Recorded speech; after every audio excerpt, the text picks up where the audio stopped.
time Klay Thompson played a basketball game. The last time we saw him limping off the court, Game 6, 2019 NBA Finals, left ACL. The latest news we hear, 519 days later, a little over a month away from the start of the season, a right leg injury suffered in a workout yesterday. Steve Kerr, team trainers, on the way to Los Angeles as we find out more. Fellas, this is nothing short, Key, of a gut punch. It really is. I feel bad for Klay, having known him and his father and his entire family.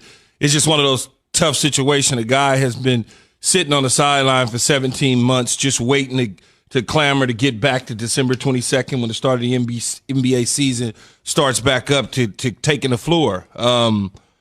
It certainly is derailing in terms of his basketball career and how long he's waited to get back on the court. Mm-hmm. I know a lot of people look at it and say, well, there goes the Warriors' NBA championship hopes for this upcoming season. I never really, in all honesty, never really thought about an NBA title for them. You got two players coming off major injuries. They got to get back in the fold. That's a long ways off. You still got an opportunity to be a strong playoff contender, a push-type team to get in there. But I never really felt like they were going to unseed the Lakers or unseed potentially Brooklyn or even, for that matter, another team that's right in L.A. and the Clippers. Mm-hmm. So, when I look at it, it's just another one of those setbacks for the Golden State Warriors and their fans. Key, you might be the only one in the world that thought that they weren't going to move to the top of the pack. You talk about with Wiggins, I always assumed that maybe Wiggins was going to be a piece that they can trade and they're going to go get another player that complements them best. But also, I wonder yesterday, how did the injury that broke right before the draft affected their draft?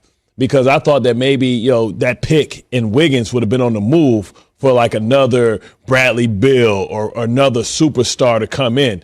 Like with Klay coming back, even before Durant came, I believe that they were one of the best teams and they've won championships. Now, I understand that their benches have taken a hit. No Livingston, no Iguodala. Those were the guys that I think were the glue guys that really were the bridge when they were really going. The fact that they had limp at certain positions and they had defensive versatility. But, I mean, when you talk about Klay, you talk about Curry, I thought they were ready to serve notice that they were back. And I'm sure they had receipts for everybody that was kicking them while they were down. But as far as a talent-wise, I mean, you add Wiggins, that's a big three. I know Wiggins is a guy that, is a slasher. He's untapped potential. Everybody's waiting for him to take that next step to be a superstar. But when you talk about the spacing that those two provide, two of the best shooters in the game, it opens everything up. And Wiseman at 7'1", being that unicorn, being that bogut. When we've seen, Golden State dominate, it's been because they had those type of players to fill those roles. Like now, I just wonder, what they're going to do, and are they going to be proactive out in free agency? I mean, I think the NBA is front and center right now, and I mean, it can't be in a better spot. You got the draft last night, you got free agency tomorrow. I wonder how Klay injury and what these results of this MRI affects what they do moving forward. But I thought they were absolutely top three in the West. When you talk about bringing back a player the caliber of Klay. When you look at Zubin, you look at what they've done in the past prior to getting Kevin Durant, much like Bart said, it's true, they were very obviously NBA championship caliber team, but that was so many years ago. Everybody's a little bit older now. You still got Draymond Green on the team, but Draymond Green is not even the same Draymond Green that he was 2 to 3 years ago. It's totally different now. And I know we always want to make sure that we root for the champions and we're part of the championships and all these sort of things when it comes to Golden State because we like Curry, we like Klay personally, but when you look into the deep parts of the basketball realm, the Lakers certainly went out and got Schroeder, which is a big major move. They've already gotten Anthony Davis, who's going to re-sign with the Lakers. LeBron James is there, and I'm sure they're going to make a couple more moves along the way. So when you look at that, the Clippers free agency starts tomorrow. I'm sure they're going to make 1 or 2 moves.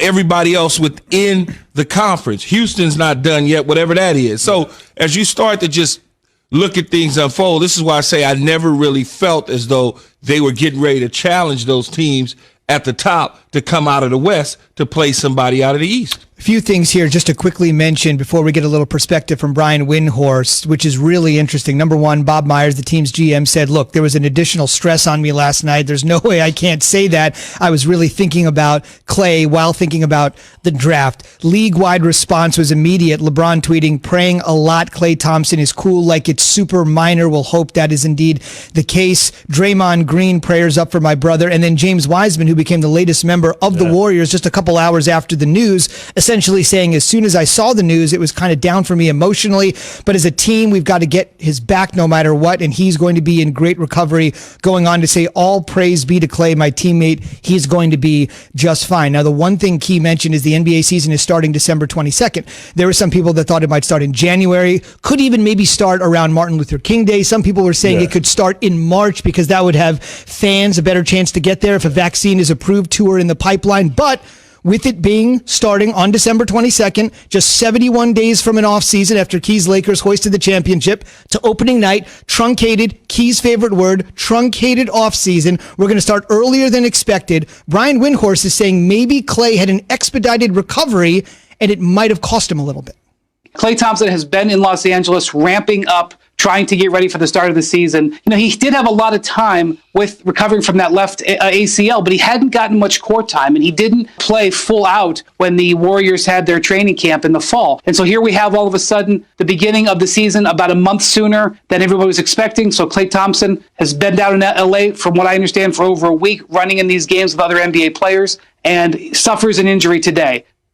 You know, I don't know if it was sped up. 17 months is a really long time to recover, no matter what it is for an ACL. 17 months. Yeah. This is not 1979. So the ACL injuries with the medicine that we deal with in today's society is like that, Zubin. Boom. You know, you can get back in fashion. What happens in people that kind of know about ACLs, who have had a history with ACLs or been around a lot of ACLs, certainly could tell when a person is compensating and what an injury is. It's the left leg, you're compensating. So most likely you're going to hurt something on your right side of your body. It doesn't necessarily have to be the leg. It could be the hip. It could be just something because your alignment's off. For whatever reason, that's the history of ACLs. Many guys will tell you that have had ACLs that they've had to compensate and something's gone wrong. Whether it's a hamstring, just a little tweak here or there, it's always that with compensating.